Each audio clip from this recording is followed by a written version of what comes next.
bütün Trump, Bush, Putin'den belə, Elon Musk'dan belə dünyanın sahibləri və sahiblərinin adamlarının kasetləri çəkilir.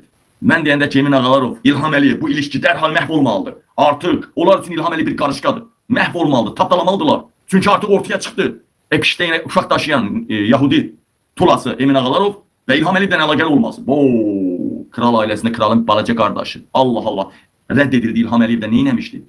Grup seksinə girmişdi. Ay neler. Ay kardeş mən deyəndə ki, millət, Emin Ağalarovun, İlham Əliyevin bildirçinin bəyliyi darı soğulana kimidir mi? Ha, bak bunların da bəyliyi o vaxta qədər idi. Sir açıldı, sir çözüldü. Dedim mi? Arasında bir həftə çəkmədi ha. Trump, Netanyahu görüşü, Ravilər, Yahudilər, dalından da İlhama zərbə insan, İlhamın timsalında Emin Ağalarova zərbə. Talış qardaşlarım, Qabilə bir dənə öpüş, Qabilin bir dənə öpüşünü, salamını qəbul eləyin, Allah salamını. Bakı kəndləri 36 kəndlidə səhv eləmirəmsə. Bir dənə. Bay. Qabil qardaşınıza dualarınızı əsirgəməyin, aya boş şeylərdir qalanı. Mingəçevir cəmaatı. Qabilə bir dənə öpüş. Aya canınızı xilas elədim. Şərəfinizi xilas elədim. Sibriz Lənkəran qurulmalıydı. Əzan səsi Bakı kəndlərində diskoteka səsinə qarışmışdı. Mingəçevir, Sibriz Mingəçevir qurulmalıydı. Bax, bu yatırımlar poxa döndü. Bax, niye göre ölkədə hamı daşıyır qırağa, Emin Ağalarov ölkədə nələrsə eləyir. Çünki Emin Ağalarov dünyanın en güclü adamların Emin Ağalarov vasitəsilə seksini çəkirlər. Ona göre Emin özünü arxain də eləyir. Dedim mi? Her şey. Dedim indi Emin amma ölməlidir. Araz Ağalarov, Emin ölməlidir. Ölməsə zəncir qırılmayacaq. Çox dünya silkələnəcək, dünya. Bunu mən demədim, bunu Amerika yox, üzr istəyirəm. Britaniyanın qəzetləri yayınladı. Kral ailəsinə bağlı qəzetlər yayınladı. Gördünüz mü? Hanaya bə, Mingəçevirdə sırazı boşaltdınız. Kəlbəcər Ağdam qaçqınlarını Ağdərəyə yerləşdirirdiniz. Ne oldu ya be o 20-25 ailəni?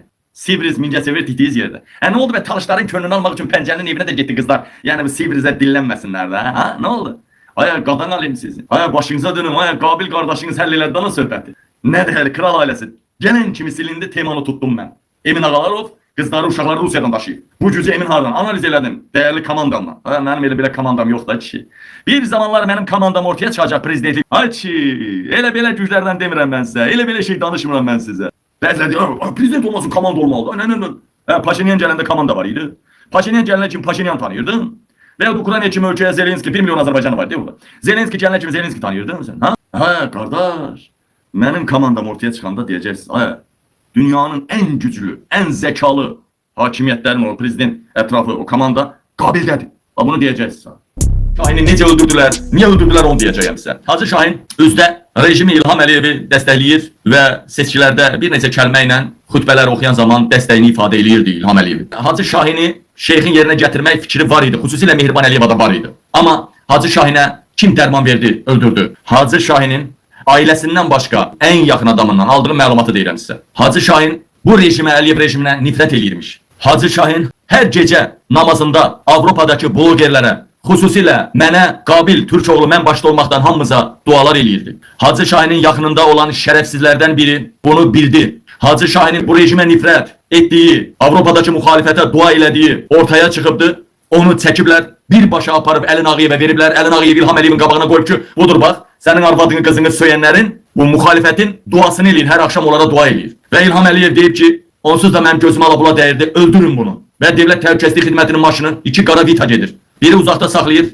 içəridə olan danışığı izləmək, bilirsiniz nəzarət prinsipidir Azərbaycanda. Biri Cemer cihazda, müəyyən cihazlardan danışığı dinləyir. Birinci qara Vita'dan düşən adam gedir, Hacı Şahinin qapısını döyür, evinə girir. Gecə saatlarında. Girir içəri. Xoş, 5-15, eğer uzun sözün kısası, əmr yuxarıdan gəlib, sən bu tabletkanı içməlisən. Bu tabletkanı içərsənsə, əbədi yuxuya gedəcəksən, ağrısız, acısız. Biz çöldə gözləyirik. Saat 5'e qədər sən işığı keçirib tabletkanı atmalısan və bu həyatdan vidalaşmalısan. İlham Əliyevin göstərişidir. Əgər sən saat 5'e kimi bu tabletkanı içib ölməsən, saat 5'te evin yandırılacaq ya da bütün ailə üzvlərin gaz sızmasıyla öldürüldü deyə hamısı öldürüləcək. Bütün ailə üzvlərini öldürüləcək. Və Hacı Şahin saat 5'e qədər bir neçə saat kədərli, qəmli. Zaten onun sonuncu danışığına baxın. Necə o özünə olan təhlükədən, baskılardan da xəbər verir. Hacı Şahin saat 5'e qədər dərmanı içir və bu həyatdan vidalaşır. Hacı Şahinin öldürülməsinə səbəb Avropadakı müxalifətə dualar etməsi, hakimiyyətə nifrət etməsi videosu çəkilib İlham Əliyevin qabağına qoyulubdu. Şeyxülislam bilirdi ki, Hacı Şahin bunun yerinə gələcək.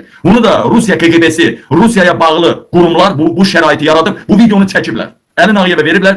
Deyiblər çaşma ha, birdən prezidentə çatdırmasın. Bir nüsxəsi başqa variantla prezidentə gedəcək.